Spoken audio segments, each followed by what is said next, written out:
my delightful shadows, gather close. Tonight, in the unnerving quiet of your existence, let me tell you of a place where ink weeps terror, where knowledge bleeds sorrow. No, this is not your average library. This is the Hollow Library, a sanctuary of stories not meant to be heard nor read. Lean in. Let me guide you into its embrace. The tale begins with Lyra, a young, curious archivist working the night shift in a crumbling, forgotten wing of an ancient library. This wasn't the library tourists visited by the Veil of Daylight. This was the hidden heart of it, a place untouched, a place whispered about by elders as cursed. But Lyra, oh sweet, naive Lyra, didn't believe in curses. She only believed in facts and bookshelves. She had no patience for superstition. Yet, it was on a night similar to this one, a chilly drizzle clinging to the silence of midnight, that it happened. Lyra was restoring an old catalog. The room reeked of mildew and ink, long past its prime. And then, it began. A low, subtle hum, strange and ethereal. Libraries are known for sounds, aren't they? The echo of footsteps, the rustle of pages.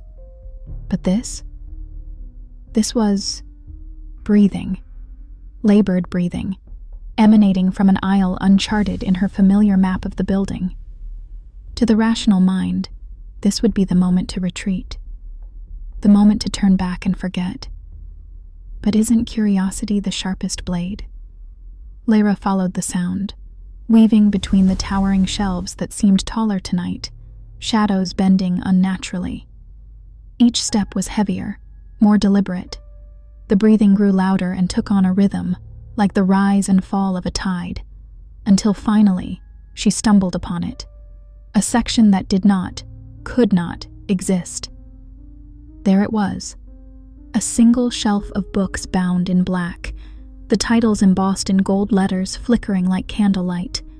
On the mantelpiece above, words etched by time itself. The Hollow Library. Borrow at your peril. Lyra laughed softly. Borrow at your peril? Oh, she couldn't help herself. The mind trained on logic often scorns ominous warnings. Her fingers reached for a book. Its leather cover was warm, unsettlingly so. Burned into her skin was the faint sensation of pulsing, like the heartbeat of something alive. This is where, dear listeners, the story shifts, so tread cautiously. She opened the book. At first, the pages were blank, empty as the midnight air. But then, words bled forth, like ink seeping from thin paper veins.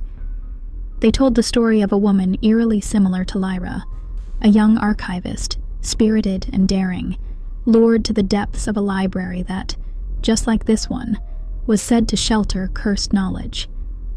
Page after page painted her tale, her curiosity, her discovery of forbidden books, her horrors, her demise. Lyra chuckled, a coincidence surely. And yet when she flipped another page, the book shifted. The woman was no longer generic. She bore Lyra's face, wore Lyra's clothes, and whispered Lyra's secrets. Secrets no one else could know, hidden so deeply they felt like sand beneath the waves of her own memory. The room distorted. Darkness flickered like a faulty light bulb. Her reflection in the polished tile floor twisted. Her figure seemed to shiver, to move in ways Lyra herself did not. She tried to close the book. Alas, the book had other notions. Teeth of unseen force clamped her hand within its pages, pulling it down as the words bled not forth but upward, clawing into her vision. She was sinking.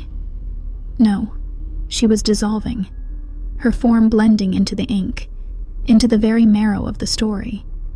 Slowly, the breathing returned, heavier, closer. It swirled about her as if the very air had lungs, expanding and contracting through the aisles.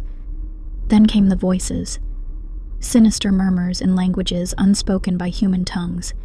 They echoed and rippled, whispering her name. Lyra, they sighed, as though savoring it. One by one, each book opened, revealing the faces and fates of every borrower before her. Their eyes were hollow, weeping trails of ink, their mouths frozen mid-scream. Stories devour storytellers. It's an ancient truth. And Lyra? She was merely a scrumptious chapter waiting to be written. When the morning shift arrived, all they found was the catalog she was restoring, and an absence no one would grieve. The library janitor muttered something about hearing breathing that night, but dismissed it as a trick of fatigue. And the hollow library, no one could find it. The aisle, the shelf, the books, it was as if they never existed. But oh, they do.